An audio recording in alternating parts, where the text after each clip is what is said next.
flipping the classroom to meet the needs of every student in the 21st century. Educators recognize that learning occurs via many routes and at different speeds for every single child in the classroom. They also recognize that regardless of the age of the student, the subject taught, or the student's ability level, every student has unique learning needs, learning styles, and differing intelligences. Therefore, it would be highly irrational to try to teach all children in the exact same way.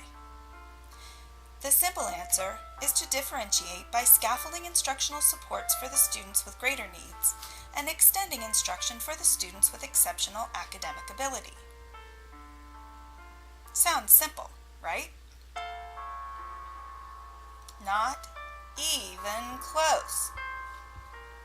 As any experienced educator can tell you, when you put 25 to 30 students or more in one classroom, then complicate the scenario by having students of exceptional academic ability, students of average ability, and students with specific learning disabilities all in the same classroom. And then further compound that situation by including students whose first language may not be the language being taught, and also potentially including students with emotional disabilities or students who face social or economic inequities in that same classroom. The situation can become overwhelming for any single teacher.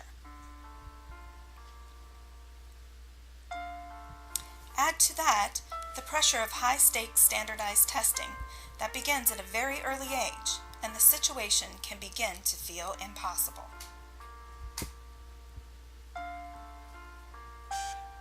Impossible, you say? Again, not even close. The 21st century has provided teachers with so many free options for differentiating instruction through scaffolding, extension, and authentic assessments that the traditional classroom impossibilities have been flipped squarely on their head. Follow along for a brief tutorial on how to use free technologies to flip any classroom into a dynamic learning environment where every student progresses and every educator exceeds the wildest expectations of the traditional teacher. This is a classroom. The teacher stands at the front, and the students watch and listen. You'll recognize this because it's probably how you were taught, and how your parents were taught before you. But there are a lot of problems with this approach to teaching. You see, not all students learn at the same speed, so some get left behind. And while some students learn better by listening, others may learn better by doing. This means that teachers can't always do the best job they can. But there is another way.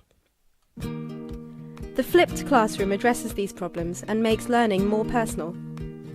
First, the teacher makes a video that delivers the content they'd usually teach in class. Then they share it online with students who can watch it before the next lesson. This leaves the teacher free to spend class time leading activities that help students apply the knowledge. Students can rewind and re-watch a video as many times as they like and come back to class with questions for the teacher. So keeping up with the class is no longer an issue. Students can access the video at any time using mobile devices, giving them the ability to learn more independently. Instead of sitting and listening, students can spend class time applying knowledge in more practical ways. And teachers are free to spend their time working with students and giving them individual support and attention. The flipped classroom model is already making a difference to students and teachers worldwide, so get involved. Discover more at flippedinstitute.org. And wow! That was a pretty neat video clip. It sure got my attention. That's called an animation and can be created using GoAnimate or Animoto. By embedding your content in technologies that grab your students' attention, you have a better chance that they will actually retain the learning. If you like me, try Voki. I was created by Coach B to talk to you today about these fun technologies. You can use any of these in your teaching, and you can also teach your students to use these free technologies to enhance their learning or to share what they have discovered through inquiry. I'm Marlo, the teacher's pet. Coach B created me to tell you that all direct instruction does not have to be videotaped in order to flick your classroom. In fact, very little of Coach B's direct instruction is lecture. Videotaping can be time-consuming. It often requires resources that may not be available. Using resources from the web, you can accomplish the same task. For example, I am a blabberized character that took 30 seconds to create.